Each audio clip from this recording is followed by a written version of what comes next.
അടുത്തതായി നമ്മൾ പോകുന്നത് കോട്ടയം ലോക്സഭാ മണ്ഡലത്തിലേക്കാണ്. വളരെ ശക്തരായിട്ടുള്ള സ്ഥാനാർത്ഥികളെ തന്നെയാണ് എല്ലാ മുന്നണികളും നിർത്തിയിരിക്കുന്നത്. മാർലിവ, ആരൊക്കെയാണ് നിലവിൽ മത്സരിക്കുന്നത്? അതെ, പറഞ്ഞതുപോലെ ശക്തരായ സ്ഥാനാർത്ഥികളെ തന്നെയാണ് ഇത്തവണയും കോട്ടയം ലോക്സഭാ മണ്ഡലത്തിൽ ഇപ്പോഴും നിർത്തിയിരിക്കുന്നത്. അതായത് NDA സ്ഥാനാർത്ഥിയാണെങ്കിൽ തുഷാർ വെള്ളാപ്പള്ളിയാണ്. നമുക്കറിയാം അവിടെ വലിയ രീതിയിലൊരു സാമുദായിക വോട്ടിന്റെ ഒരു പ്രാതിനിധ്യമുള്ള ഒരു വ്യക്തിയാണ് തുഷാർ വെള്ളാപ്പള്ളി. അതുപോലെ തന്നെ തോമസ് ചാഴിക്കാടൻ ഇത്തവണ LDFിലേക്ക് എന്നുള്ള ഒരു LDFിനോടൊപ്പം നിന്ന് അതായത് നിലവിലത്തെ സിറ്റിംഗ് MP ആണ് തോമസ് ചാഴിക്കാടൻ.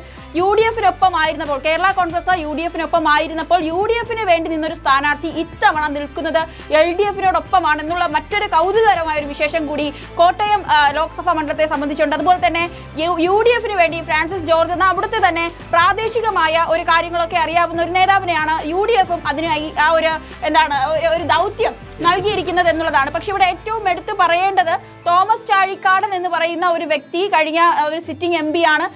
UDFിനോടൊപ്പം നിന്നാണ് മത്സരിച്ചത്. ഈ UDFിന്റെ ഒപ്പം നിന്ന് സമയം അദ്ദേഹത്തിന് ലഭിച്ച വോട്ടുകളൊക്കെ ഇത്തവണയും LDFിനോട് പോകുമ്പോഴും കിട്ടുമോ എന്നുള്ളൊരു ചോദ്യചിഹ്നമുണ്ട്. പക്ഷെ അവിടെ മാണി എന്ന് പറയുന്ന വളരെ ഒരു വ്യക്തിമുദ്ര പതിപ്പിച്ച് കഴിഞ്ഞ വ്യക്തിയോടൊപ്പം നിന്നൊരു വ്യക്തി, അല്ലെങ്കിൽ അദ്ദേഹത്തിന്റെ മകനോടൊപ്പം നിൽക്കുന്ന വ്യക്തി എന്നുള്ള തരത്തിലുള്ളൊരു ഇതൊക്കെ അവർക്ക് കിട്ടുമായിരിക്കാം. എന്തായാലും നമ്മളോടൊപ്പം ഇത്തരത്തിലുള്ള കാര്യങ്ങളൊക്കെ വളരെ വിശദമായി സംസാരിക്കണം. അവിടുത്തെ അടിയൊഴുക്കുകൾ അവസാന ലാപ്പിൽ എങ്ങോട്ടാണ് പോകുന്നത് എന്നുള്ളത് വിശദമായി തന്നെ പറയാൻ നമ്മളോടൊപ്പം രാഹുൽ ഇരിമ്പുകൂടിയുണ്ട്. രാഹുൽ, സ്വന്തം നാടാണ്, സ്വന്തം മണ്ഡലമാണെന്നാണ് ഞാൻ മനസ്സിലാക്കുന്നത്. എന്താണ് നിങ്ങളുടെ മണ്ഡലത്തിലെ അടിയൊഴുക്കുകൾ? നിങ്ങൾക്കെങ്കിലും പ്രവചിക്കാൻ കഴിയുന്നുണ്ടോ?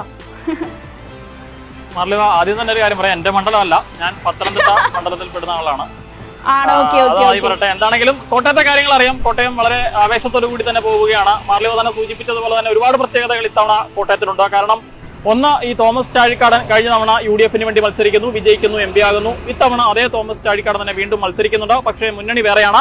കഴിഞ്ഞ തവണ UDF ആയിരുന്നെങ്കിൽ ഇത്തവണ LDFിലാണ് അദ്ദേഹം മത്സരിക്കുന്നത്. ഇതാണ് ഒരു വലിയ ഏറ്റവും എല്ലാവരും ഉറ്റുനോക്കാൻ ഒരു കാരണം. ഒന്ന് ഇത് തന്നെയാണ്. കാരണം കഴിഞ്ഞ തവണ തോമസ് ചാഴിക്കാടനെ വോട്ട് ചെയ്ത് വിജയിപ്പിച്ച ആളുകൾ ഇത്തവണ അദ്ദേഹത്തിന് തന്നെ വോട്ട് ചെയ്യുമോ എന്നൊരു വലിയ ചോദ്യമുണ്ട്.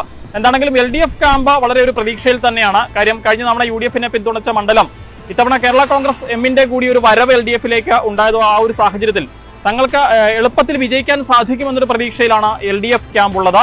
അതേസമയം തന്നെ തോമസ് ചാഴിക്കാടൻ അല്ലെങ്കിൽ കേരള കോൺഗ്രസ് എം പോയാലും തങ്ങൾക്ക് വിഷയമില്ല, ഈ മണ്ഡലം വിട്ടുകൊടുക്കില്ല എന്ന ഉറച്ച ഒരു നിലപാടിൽ തന്നെയാണ് UDF ഉള്ളത്. ആ ഒരു പ്രതീക്ഷ അവരും വെച്ച് പുലർത്തുന്നുണ്ട്.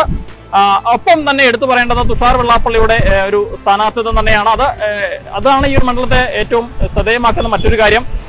BDJSന്റെ ഒക്കെ നേതാവ് തുഷാർ വെള്ളാപ്പള്ളി കോട്ടയത്തേക്ക് സ്ഥാനാർത്ഥിയെ എത്തുന്നു. അദ്ദേഹത്തിന് സ്വാഭാവികമായും കുറച്ച് വോട്ടുകൾ കൂടുതൽ ലഭിക്കുമെന്നൊരു പ്രതീക്ഷയൊക്കെ തന്നെയാണ് പൊതുവെ NDA നേതൃത്വം അല്ലെങ്കിൽ BJP ഒക്കെ പറയുന്നത്. പ്രത്യേകിച്ച് ഈഴവ വോട്ടുകളൊക്കെ അദ്ദേഹത്തിന് ലഭിക്കാനുള്ള സാധ്യതയുണ്ട്. അതുകൊണ്ട് അദ്ദേഹവും എന്താണെങ്കിലും വലിയൊരു വിജയപ്രതീക്ഷയിൽ തന്നെയാണുള്ളത്. പിന്നെ നമുക്കറിയാം, ഈ കോട്ടയം മണ്ഡലത്തെ കുറിച്ച് പറയുകയാണെങ്കിൽ കഴിഞ്ഞ തവണയൊക്കെ UDFിനെയാണ് പിന്തുണച്ചത് എങ്കിൽ പോലും അതിനു മുൻപ് LDF ഇവിടെ വിജയിച്ച, അല്ലെങ്കിൽ സുരേഷ് കുറുപ്പ് ഒരുപാട് കാലം MP ആയിരുന്ന ഒരു മണ്ഡലമൊക്കെയാണ്. അപ്പോൾ ആർക്കൊപ്പം നിൽക്കുമെന്നൊന്നും നമുക്കങ്ങനെ പെട്ടെന്ന് പ്രവചിക്കാൻ പറ്റാത്തതാണ് കോട്ടയംകാരുടെ മനസ്സ്. എന്താണെങ്കിലും ഇത്തവണ എല്ലാവരും ഒരു വലിയ വിശ്വാസത്തിൽ തന്നെയാണ്, പ്രതീക്ഷയിൽ തന്നെയാണ് ഉള്ളത്. മാർലിവ, അതായത് എല്ലാ പാർട്ടിക്കാരും ഒരേ തരത്തിലുള്ള ഒരു വിശ്വാസവും പ്രതീക്ഷയും വച്ചു പുലർത്തുന്ന മറ്റു മണ്ഡലങ്ങൾ പോലെ തന്നെ ഒരു മണ്ഡലം തന്നെയാണല്ലേ കോട്ടയവും? അങ്ങനെ പ്രത്യേകിച്ച് ഒരു അടിയൊഴുക്കൊന്നും ഒരു ദിശയിലേക്കും നിലവിലില്ല അല്ലേ? അതെ, തീർച്ചയായും. എന്താണ് ജനങ്ങൾ എന്താണ് ചെയ്യാൻ പോകുന്നത്, എങ്ങനെയാണ് പ്രതികരിക്കാൻ പോകുന്നത് നമുക്ക് കാത്തിരുന്ന് കാണേണ്ടി വരും. കഴിഞ്ഞ തവണ എന്താണെങ്കിലും 2019 നടന്ന തെരഞ്ഞെടുപ്പിൽ 1,06,251 വോട്ടിന്റെ ഭൂരിപക്ഷത്തിലാണ് അന്ന് തോമസ് ചാഴിക്കാടൻ ജയിച്ചത്. ഇത്തവണ അദ്ദേഹത്തിന് അത്രയും ഭൂരിപക്ഷം കിട്ടുമോ, അതോ മറ്റാർക്കെങ്കിലും ഫ്രാൻസിസ് ജോർജോ അല്ലെങ്കിൽ തുഷാർ വെള്ളാപ്പള്ളിയോ ഒക്കെ ആ ഒരു ഭൂരിപക്ഷത്തെ മറികടക്കുമോ എന്നുള്ളത് കാത്തിരുന്ന് കാണണം. വലിയ എന്താണെങ്കിലും ഈ കേരള കോൺഗ്രസിന്റെ വരവോടുകൂടി വലിയ ചർച്ചയായ ഒരു മണ്ഡലമാണ്. കേരള കോൺഗ്രസ് ഇപ്പുറത്തേക്ക് എത്തിയതോടുകൂടി എളുപ്പത്തിൽ വിജയിക്കാൻ സാധിക്കുമെന്നൊരു ഉറച്ച വിശ്വാസത്തിലാണ് ഇപ്പോൾ CPM അല്ലെങ്കിൽ LDF നേതൃത്വം, LDF ക്യാമ്പൊക്കെ ഉള്ളത്. ഓക്കെ, ഒരു കാര്യം കൂടെ ചോദിച്ചോട്ടെ രാഹുൽ. എന്തായാലും പുതുപ്പള്ളി എന്ന് പറയുന്ന ഒരു നിയമസഭാ നിയോജക മണ്ഡലം ഉൾപ്പെടുന്ന ഒരു ലോക്സഭാ മണ്ഡലം എന്നാണ് ഞാൻ മനസ്സിലാക്കുന്നത്. വലിയ രീതിയിലുള്ള ഉമ്മൻചാണ്ടിയുടെ അന്തിമ യാത്രയൊക്കെ വലിയ രീതിയിലുള്ള ഒരു UDFിന് അനുകൂലമായൊരു തരംഗം സൃഷ്ടിക്കാൻ അവിടെ കഴിഞ്ഞു എന്നുള്ളതാണ്. ഇത്തവണ ഈ ഒരു നിയമസഭാ മണ്ഡലത്തിന്റെ കൂടെ ഒപ്പമുള്ള ഒരു ലോക്സഭാ മണ്ഡലം ആയതുകൊണ്ട് അത്തരത്തിൽ എന്തെങ്കിലുമൊക്കെ ഒരു ഇതുണ്ടോ? അതായത് UDFിന് അനുകൂലമായ ഒരു തരംഗം അത്തരത്തിൽ ആ നിലയ്ക്കുണ്ടോ?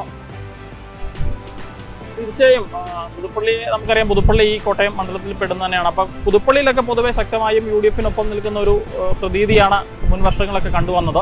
അപ്പോൾ സ്വാഭാവികമായും UDF-ന് സാധ്യത അല്പം കൂടുതലുണ്ടോ എന്ന് ചോദിച്ചാൽ ഉണ്ടോ എന്ന് പറയാം.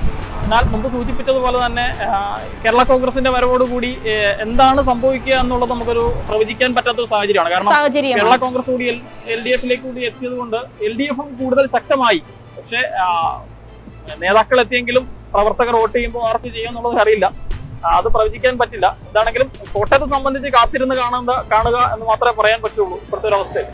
രാഹുൽ, അതുപോലെ തന്നെ ഈ ക്രിസ്തീയ വോട്ടുകൾ വളരെ വലിയൊരു ഫാക്ടറായിട്ട് നിലനിൽക്കുന്ന ഒരു മണ്ഡലം കൂടിയാണ്. അത്തരത്തിൽ BDJS-ന് സ്ഥാനാർത്ഥിയായ തുഷാർ വെള്ളാപ്പള്ളിക്ക് കുറച്ചുകൂടെ മെച്ചപ്പെട്ടൊരു നില ഇത്തവണ നേടിയെടുക്കാൻ കഴിയുമോ? എങ്ങനെയാണ് പൊതുവിലുള്ളൊരു BJP-യുടെ അവസ്ഥ മണ്ഡലത്തിൽ? തീർച്ചയായും ജയശങ്കർ, വളരെ പ്രധാനപ്പെട്ട ഒരു കാര്യം തന്നെയാണ്. കാരണം നമുക്കറിയാം, മുൻപ് പ്രത്യേകിച്ച് ക്രിസ്തീയ സഭകൾക്ക് BJP-യുടെ ഒരു അകലം അവർ പാലിച്ചിരുന്നെങ്കിൽ ഇന്ന് ആ ഒരു അകലം കാണാൻ പറ്റില്ല. പ്രത്യേകിച്ച് തുഷാർ വെള്ളാപ്പള്ളിയെ കുറിച്ച് പറയുകയാണെങ്കിൽ അദ്ദേഹം സഭാ അധ്യക്ഷന്മാരുമായും പിതാക്കന്മാരുമായൊക്കെ നേരിട്ട് എപ്പോഴും സംസാരിക്കുകയും അത്തരത്തിലൊരു ബന്ധം പുലർത്തുകയും ഒക്കെ ചെയ്യുന്ന ഒരു വ്യക്തി തന്നെയാണ്. BJP കേന്ദ്ര നേതൃത്വമാണെങ്കിൽ പോലും ക്രിസ്തീയ സഭകളോട് കൂടുതൽ അടുക്കാൻ ശ്രമിക്കുന്നത് നമ്മൾ കഴിഞ്ഞ കാലങ്ങളൊക്കെ കണ്ടതാണ്. അപ്പോൾ സ്വാഭാവികമായും മുൻപുണ്ടായിരുന്ന ഒരു അകൽച്ച ക്രിസ്തീയ സഭകളെ സംബന്ധിച്ച BJP-യോട് നിലവിലില്ല. ഇക്കുറി അതൊക്കെയും BJP-ക്ക് ഗുണം ചെയ്യും എന്ന് തന്നെയാണ് നമുക്കും പ്രാഥമികമായി പറയാൻ പറ്റുന്ന കാര്യം. തീർച്ചയായും ഒരു രീതിയിലും പ്രവചിക്കാൻ പറ്റാത്തൊരു മണ്ഡലമായി തന്നെ എന്തായാലും കോട്ടയം നിലനിൽക്കുകയാണ്. ഒരു രീതിയിൽ അല്ലെങ്കിൽ നേരത്തെ UDF-ന്റെ MP ആയിരുന്ന ഒരു വ്യക്തി ഇടതിനൊപ്പം ചേക്കേറുമ്പോൾ അത് ഇടതും അല്ലെങ്കിൽ LDF ക്യാമ്പുകളും വലിയ രീതിയിലുള്ള പ്രചരണ ആയുധമാക്കാനും സാധ്യതയുണ്ട്. അങ്ങനെ തന്നെയാണ് ഇപ്പോൾ നിലവിലത്തെ ഒരു അവസ്ഥയും, അല്ലേ? അതായത് രാഹുൽ, എനിക്ക് മനസ്സിലാകുന്നത് നമ്മൾ ഇത്രത്തോളം മണ്ഡലങ്ങൾ ചർച്ച ചെയ്തതിൽ നിന്ന് ഒരു സ്ഥാനാർത്ഥിക്കും അവസാനം വരെ ഞാൻ ജയിച്ചു എന്ന ഒരു വലിയൊരു ആത്മവിശ്വാസമൊന്നും ആർക്കും ഇരിക്കാൻ പറ്റില്ല. അവസാനത്തെ വോട്ട് എണ്ണി തീരും വരെയുള്ള നെഞ്ചെടുപ്പ് എല്ലാ സ്ഥാനാർത്ഥികൾക്കും ഉണ്ടാകും, അല്ലേ രാഹുൽ? അത്തരത്തിലാണ് എല്ലാ മണ്ഡലങ്ങളും.